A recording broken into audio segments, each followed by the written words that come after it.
Knowledge thought के प्यारे दोस्तों, अस्सलाम वालेकुम।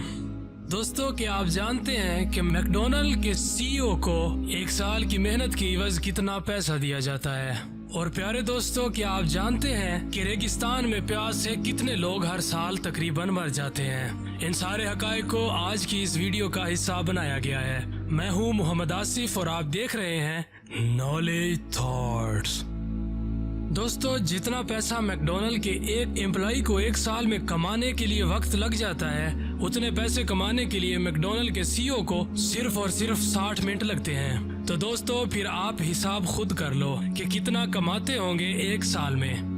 दोस्तों, आप लोग इतनी ज्यादा मेहनत मत करें, कैलकुलेशन आपको मैं खुद बता देता हूँ। तो दोस्तों, एक रिसर्च के मुताबिक 2019 में मैकडॉनल्ड के सीईओ को 1,80,12,550 डॉलर मिले थे। एक साल की सर्विस के लिए, जो पाकिस्तानी करेंसी में 135 करोड़ होंगे। दोस्तों, अब आपको अंदाजा हुआ होगा कि एक सीईओ को नॉर्मल एम्प्लॉय के लिहाज से कई गुना ज्यादा पैसे मिलते हैं। लेकिन दोस्तों, कहानी यहीं खत्म नहीं होती।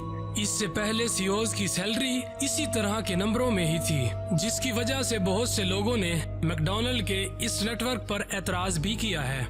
लेकिन आज भी मैकडॉनल्ड अपने सीईओ की जेबें अच्छी तरह भर रहा है।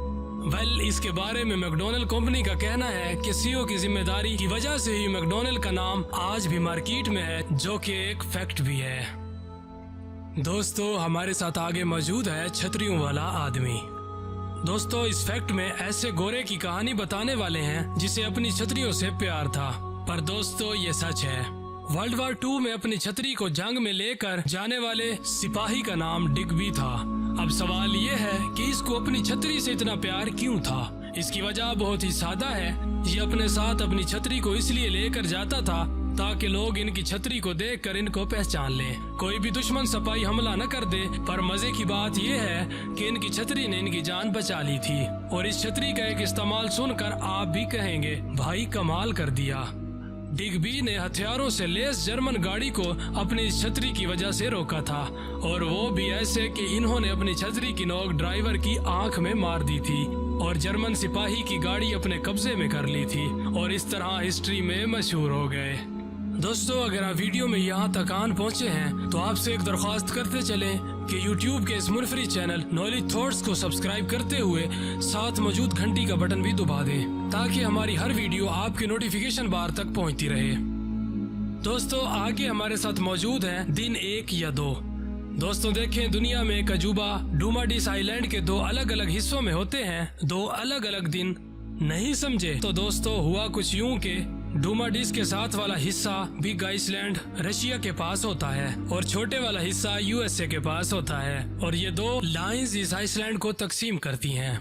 इंटरनेशनल डेड लाइन, यानी कि एक ऐसी लाइन आप एक साइड से जाने एक दिन ज्यादा हो जाता है और दूसरी तरफ एक दिन कम हो जाता है, और इसी वजह से दोनों आइलैंड के दरमियान 25 मील तक यानी तकरीबन 4 किलोमीटर और भी यानी 2 आइलैंड के दरमियान 21 मिनट का फर्क है। यानी यूएसए और रशिया के टाइम लाइन में एक दिन का फर्क है, और इसी वजह से इस आइलैंड को टुमारो आइलैंड और दूसरे आइलैंड को यस्टरडे आइलैंड कहा जाता है। दोस्तों, हमारे साथ आगे मौजूद है ड्रोनिंग डेजर्ट। दोस्तों, रेगिस्तान में प्यास से मरने के ज्यादा चांसेस हैं या पानी में डूब कर मरने के।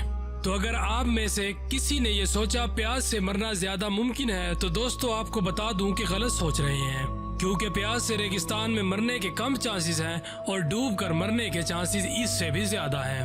वो इसलिए कि जब रेगिस्तान में बारिश होती है तो रेत में पानी नहीं जाता, और इस पानी से बड़े बड़े रेत के खड्डे बन जाते हैं। एक तरह से सुनामी इस तरह रेगिस्तान से गुजरने वाले लोगों के लिए मरने के चांसेस ज्यादा होते हैं। इसी वजह से बहुत से लोगों की जानें भी जा चुकी हैं। अगले नंबर पे हमारे साथ मौजूद हैं what is the date to go. क्या आप जानते हैं अलास्का की तारीख? 8 अक्टूबर 1867 से लेकर 17 अक्टूबर की तारीख नहीं जानते तो मैं आपको बता देता हूँ। ये तब हुआ जब रशिया ने अलास्का शहर को ग्रेट ब्रिटेन के जाने के डर से यूएसए को बेच देने की तैयारी की थी, और रशिया इस काम में कामयाब भी हो गया था। रशिया ने अलास्का शहर को यूएसए को बेच दिया और सरकारी तौर पर 18 अक्टूबर 1867 को अप्रूव भी हो गया। आप ये सोच रहे होंगे इस तारीख का क्या चक्कर है? دوستو جیسا کہ ہم آپ کو ویڈیو کے پچھلے حصے میں یہ بتا چکے ہیں، رشیا اور امریکہ میں ایک دن کا فرق ہے، اسی وجہ سے ان کی تاریخ میں بھی فرق ہے۔ تو دوستو تب رشیا یورپین کا کیلنڈر استعمال کرتا تھا اور یو ایس اے جارجین کا کیلنڈر استعمال کرتا تھا، یعنی کیلنڈر ڈیفرنس کی وجہ سے جس دن رشیا نے کانٹریکٹ سائن کیا تب 17 اکتوبر تھا اور الاسکا کے کیلنڈر میں 18 اکتوبر تھا۔ دوستو آج کی ویڈیو میں بس اتنا ہی۔ اگر ویڈیو اچھی لگے تو کمنٹ سیکشن میں اظہار ضرور کیجیے گا۔ محمد آصف کو اجازت دیجیے، اللہ نگہبان۔